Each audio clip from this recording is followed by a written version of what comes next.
نحمده ونصلي على رسوله الكريم اما بعد فاعوذ بالله من الشيطان الرجيم بسم الله الرحمن الرحيم يا ايها الذين امنوا كتب عليكم الصيام كما كتب على الذين من قبلكم لعلكم تتقون صدق الله مولانا العظيم وصدق رسوله النبي الامين الكريم ونحن على ذلك لمن الشاهدين والشاكرين والحمد لله رب العالمين۔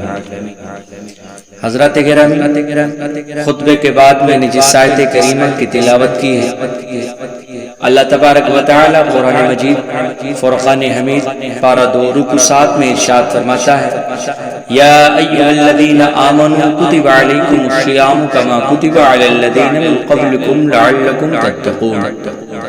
اے ایمان والو، تمہارے اوپر رمضان کے روزے فرض کیے گئے جس طرح تم سے پہلے لوگوں پر فرض کیے گئے تھے تاکہ تم متقی اور پرہیزگار بن جاؤ۔ مطلب یہ ہے کہ روزہ صرف امت محمدیہ ہی پہ فرض نہیں کیا گیا بلکہ پہلے امتوں پر بھی فرض کیا گیا تھا۔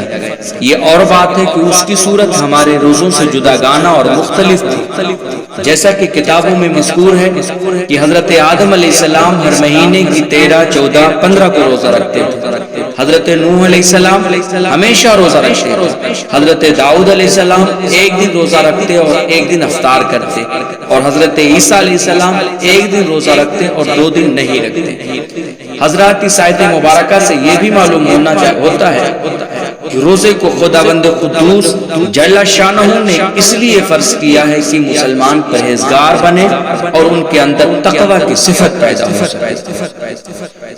مشکاہ شریف میں ہے کہ روزہ فرض کرنے کا سبب اور علت نفس اور خواہش نفس پر قابو پانا اور ان کو کمزور کرنا ہے۔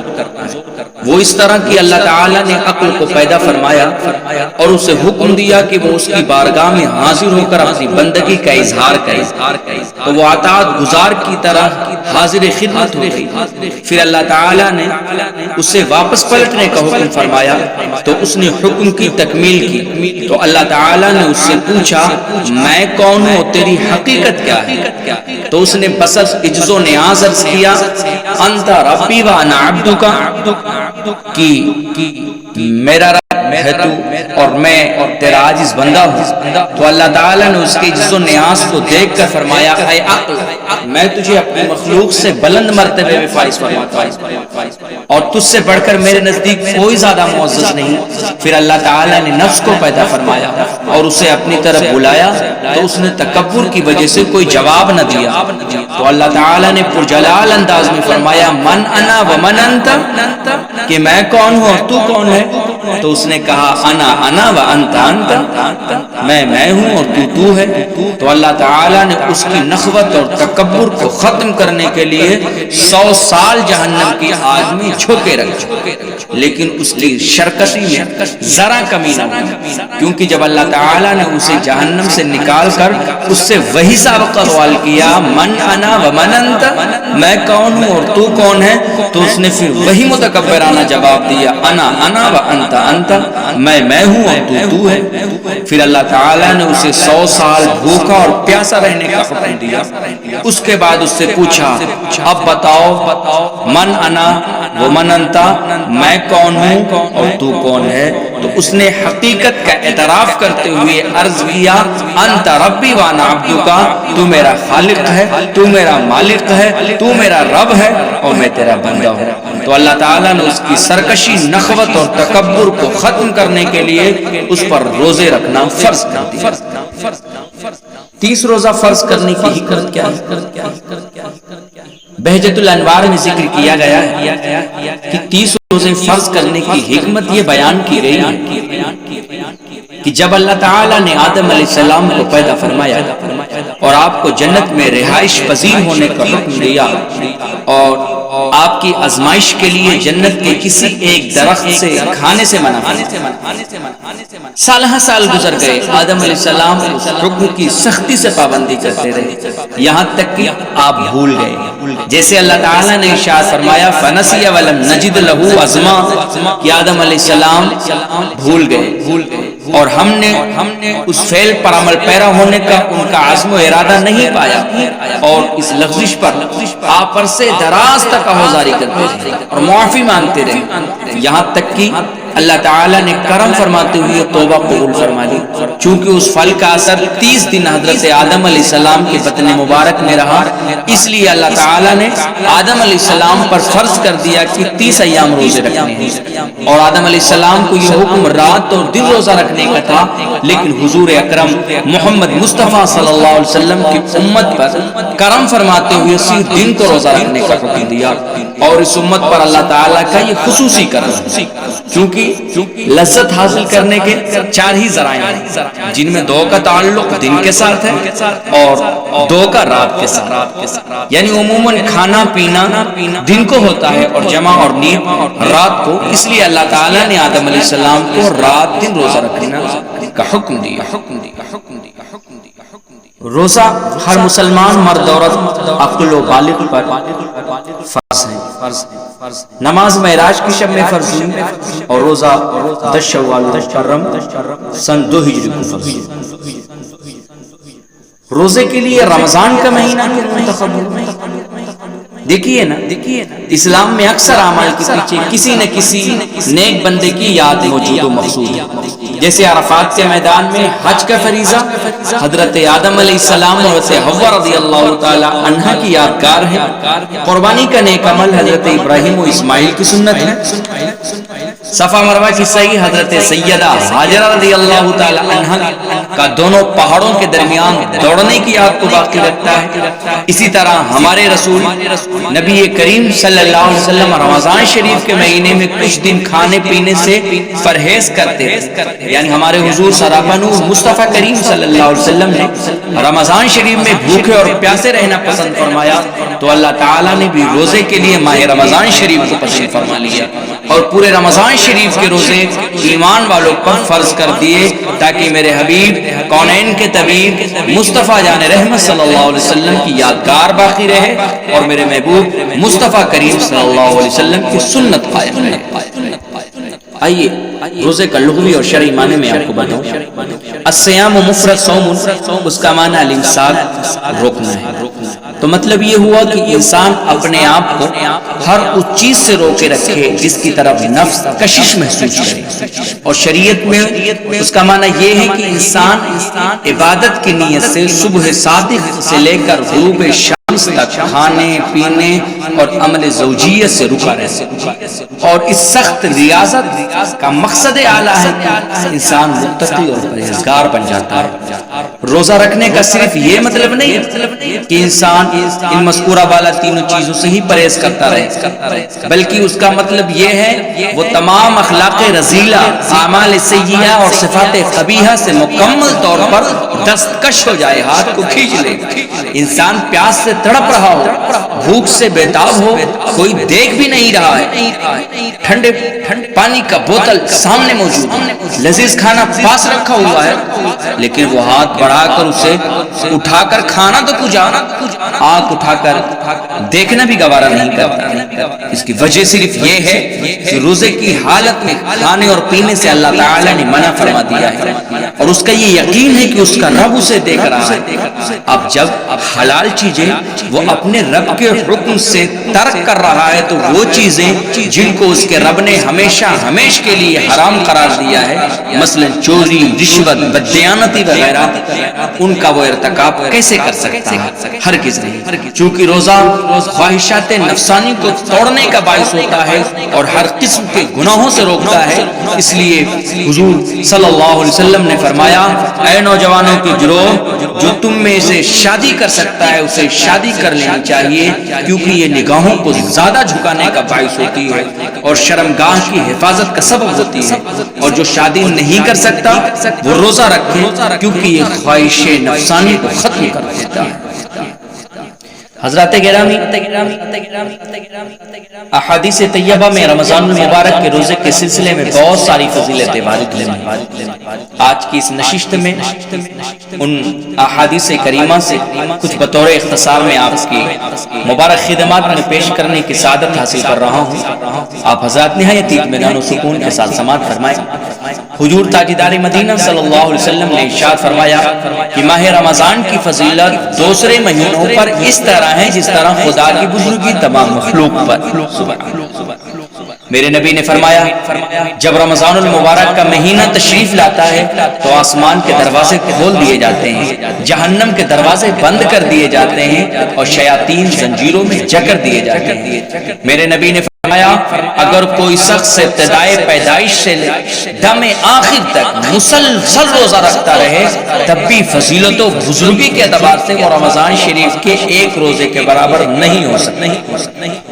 میرے نبی نے فرمایا میری امت سے جو شخص صرف اللہ کے لیے رمضان کے روزے رکھے تو گویا اس نے 600,000 غلام آزاد کیے، 600,000 اونٹوں کی قربانی کی اور 600,000 سال تک عبادت میں مصروف رہا۔ میرے نبی نے فرمایا یہ رمضان کا مہینہ وہ عظمت والا مہینہ ہے جس کی ابتدا میں رحمت، درمیان میں مغفرت اور آخر میں دوزخ سے نجات۔ میرے نبی نے فرمایا ہر شے کے لیے زکوٰۃ ہے، بدن کی زکوٰۃ روزہ ہے۔ جنت میں 8 دروازے ہیں، ان میں سے ایک کا نام ریان ہے، اس دروازے سے وہی گزریں گے جو روزہ رکھتے ہیں۔ میرے نبی نے فرمایا روزے دار کے منہ کی بو خدا تعالیٰ کے نزدیک مشک و عنبر سے بھی زیادہ پسندیدہ ہے۔ میرے نبی نے فرمایا یہ رمضان کا مہینہ ہے، اس مبارک مہینے میں جو روزہ رکھے، میرے نبی نے فرمایا روزے داروں کو 2 خوشیاں حاصل ہوتی ہیں، ایک خوشی افطار کے وقت اور دوسری خوشی ہوگی اپنے رب سے ملاقات۔ سبحان اللہ۔ دیکھیے نماز پڑھنے سے جنت ملے گی، حج کرنے سے جنت ملے گی، زکوٰۃ دینے سے جنت ملے گی، دیگر اعمال حسنہ کرنے سے جنت ملتی ہے۔ لیکن یارو روزہ وہ عظیم الشان عبادت ہے کہ روزہ رکھنے کی وجہ سے روزے دار کو صرف جنت ہی نہیں بلکہ خالق کے جنت مل جاتا ہے، مالک کے جنت مل جاتا ہے۔ روزے دارو جھوم جاؤ کیونکہ دیدار خدا خلد میں ہوگا تجھے یہ وعدہ رحمان، خلد میں ہوگا تمہیں یہ وعدہ رحمان۔ میرے نبی نے فرمایا بخاری شریف جلد اول صفحہ 658، مسلم شریف جلد اول صفحہ 259، سنن ابو داؤد جلد اول صفحہ 194 پہ یہ حدیث پاک موجود ہے۔ میرے نبی نے فرمایا من صام رمضان ایمانا و احتسابا غفر له ما تقدم من ذنبه، جو شخص ایمان و اخلاص سے رمضان کے روزے رکھے اللہ تعالیٰ اس کے پچھلے گناہوں کو بخش دیتا ہے۔ اور پھر اس کا شمار کن لوگوں میں ہوتا ہے جانتے ہیں؟ میرے نبی نے فرمایا بخاری شریف جلد اول صفحہ 625 اور 26، مسلم شریف جلد اول صفحہ 346 پر یہ حدیث پاک موجود ہے۔ حضرت ابو ہریرہ رضی اللہ تعالیٰ عنہ روایت فرماتے ہیں کہ ہمارے سرکار احمد مختار نبی کریم صلی اللہ علیہ وسلم نے فرمایا جب رمضان آتا ہے تو آسمان کے دروازے کھول دیے جاتے ہیں۔ ایک روایت میں آتا ہے جنت کے دروازے کھول دیے جاتے ہیں، ایک روایت میں ہے رحمت کے دروازے کھول دیے جاتے ہیں اور جہنم کے دروازے بند کر دیے جاتے ہیں اور شیاطین زنجیروں میں جکڑ دیے جاتے ہیں۔ ابن ماجہ جلد اول صفحہ 119 میں ہمارے آقا مصطفیٰ کریم صلی اللہ علیہ وسلم فرماتے ہیں جب رمضان کی پہلی رات ہوتی ہے شیاطین اور سرکش جن قید کر دیے جاتے ہیں اور جہنم کے دروازے بند کر دیے جاتے ہیں اور جنت کے دروازے کھول دیے جاتے ہیں اور ان میں سے کوئی دروازہ بند نہیں کیا جاتا اور منادی پکارتا ہے اے خیر یعنی بھلائی کے چاہنے والے متوجہ ہو جائے اور اے شر کے طلبگار باز رہ، اور کچھ لوگ جہنم سے آزاد کیے جاتے ہیں اور یہ ہر رات رمضان میں ہوتا ہے۔ حضرت ابو ہریرہ رضی اللہ تعالیٰ عنہ روایت فرماتے ہیں کہ رسول مقبول مصطفیٰ کریم صلی اللہ علیہ وسلم نے فرمایا جب رمضان شریف کی پہلی رات ہوتی ہے تو اللہ تعالیٰ اپنی مخلوق کی طرف نظر کرم فرماتا ہے، اور جب اللہ تعالیٰ کسی بندے کی جانب نظر کرم فرمائے تو اسے کبھی عذاب نہ دے گا، اور ہر دن 10 لاکھ گنہگاروں کو جہنم سے آزاد فرماتا ہے، اور جب 29ویں رات ہوتی ہے تو مہینے بھر میں جتنے آزاد کیے ان کی تعداد کے برابر اس رات میں آزاد کرتا ہے۔ پھر جب عید الفطر کی رات آتی ہے تو فرشتے عید مناتے ہیں یعنی خوشی کا اہتمام کرتے ہیں، اور اللہ تعالیٰ اپنے نور کی خاص تجلی فرماتا ہے اور فرشتوں سے اللہ تعالیٰ فرماتا ہے اے گروہ ملائکہ اس مزدور کو کیا بدلہ دیا جائے جس نے کام پورا کر لیا؟ تو فرشتے عرض کرتے ہیں اے اللہ تعالیٰ اس بندے کو پورا اجر دیا جائے۔ اللہ تعالیٰ فرماتا ہے اے فرشتوں میں تم سب کو گواہ بناتا ہوں، تم سب گواہ ہو جاؤ، میں نے وہ سب کو بخش دیا۔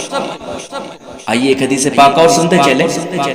ہمارے نبی مصطفیٰ کریم صلی اللہ علیہ وسلم نے فرمایا کہ اللہ تعالیٰ ماہ رمضان میں ہر دن افطار کے وقت 10 لاکھ گنہگاروں کو جہنم سے آزاد فرماتا ہے جن پر گناہوں کی وجہ سے جہنم واجب ہو چکا تھا، اور جمعہ مبارکہ کی رات شروع ہونے سے لے کر جمعہ کا پورا دن سورج ڈوبنے تک ہر ساعت میں 10 لاکھ گنہگاروں کو جہنم سے آزاد کیا جاتا ہے جو جہنم کے عذاب کے مستحق ہو چکے تھے۔ اور جب رمضان شریف کا آخری دن آتا ہے تو پہلی رمضان سے اب تک جتنے بخشے گئے ہیں اس کی مقدار کے برابر اس آخری ایک دن میں بخش دیے جاتے ہیں۔ سبحان اللہ۔ ہاں تو میں یہ بتانے جا رہا تھا کہ جو اللہ کی رضا کے لیے روزہ رکھتے ہیں ان کا شمار کن لوگوں میں ہوتا ہے؟ الترغیب والترہیب جلد 2 صفحہ 105 اور 106 اور کنز العمال جلد 8 صفحہ 219 پر بھی حدیث پاک موجود ہے۔ ہمارے سرکار محبوب پروردگار مصطفیٰ جان رحمت صلی اللہ علیہ وسلم کی بارگاہ بے کس پناہ میں ایک شخص نے عرض کیا یا رسول اللہ اگر میں اس بات کی گواہی دوں کہ اللہ تعالیٰ کے سوا کوئی معبود نہیں اور حضور صلی اللہ علیہ وسلم اللہ تعالیٰ کے رسول ہیں اور پانچوں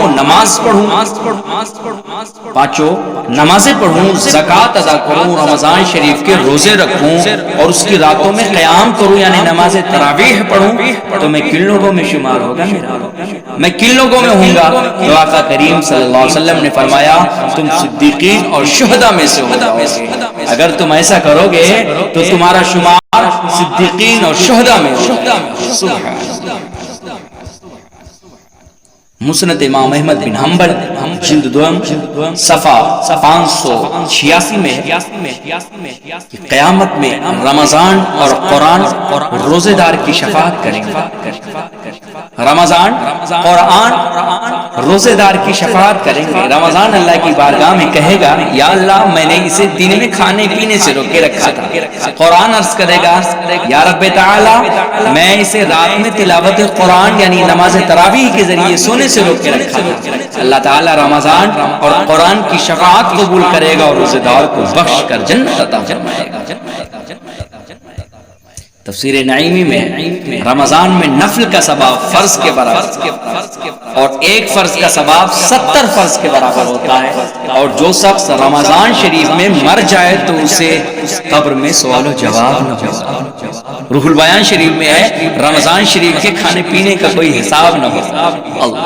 رمضان شریف میں وہ برکت والا مہینہ ہے رمضان شریف کا کہ اس کا دن ہو یا رات ہر وقت عبادت ہوتی ہے۔ روزہ عبادت، افطار عبادت، تراویح عبادت، پھر تراویح پڑھ کر سونا بھی عبادت کیونکہ سحری کے انتظار میں سویا اور سحری کھانا عبادت ہو یا رمضان شریف کا دن ہو یا رات اس کی ہر سال عبادت ہی عبادت ہی۔ رمضان شریف میں ہمارے حضور کی خاص عطائیں ہوتی ہیں۔ ویسے تو آقا حضور اپنے غلاموں کو ہر وقت نوازتے رہتے ہیں، عطا فرماتے رہتے ہیں، لیکن رمضان شریف میں ہمارے حضور کی خاص عطا ہوتی ہے۔ حضرت عبداللہ بن عباس رضی اللہ تعالی عنہما فرماتے ہیں کہ جب رمضان شریف کا مہینہ آتا تو رسول اللہ صلی اللہ علیہ وسلم تمام قیدیوں کو آزاد فرما دیتے اور ہر سائل یعنی مانگنے والوں کو عطا فرماتے۔ اے ایمان والو رمضان شریف میں ہمارے نبی قاسم نعمت و دولت مصطفیٰ جان رحمت صلی اللہ علیہ وسلم تمام قیدیوں کو آزاد فرما دیتے تھے، تو ہم بھی آج نہ جانے کتنے غم و علم اور مصیبت و بیماری کے قیدی بنے ہوئے ہیں، دشمنوں کے نرغے میں پھنسے ہوئے ہیں۔ آؤ اپنے مختار نبی مصطفیٰ کریم صلی اللہ علیہ وسلم کی بارگاہ کرم میں اس مبارک مہینے میں رمضان شریف میں عرض کریں آقا کل کے قیدیوں کو آپ نے آزاد کیا تھا، ہم بھی زمانے کے ستم کے قیدی بن چکے ہیں۔ ایک نگاہ کرم ڈال دیجئے اور قید غم سے آزاد فرما دیجئے، یقیناً کرم ہوگا، آزادی نصیب ہوگی اور بیماری دور ہوگی۔ اللہ تعالی ہم سب کو رمضان کی سعادتوں و برکتوں سے مالا مال فرمائے۔ وما توفیقی الا باللہ، وآخر دعوانا ان الحمد للہ رب العالمین۔ السلام علیکم۔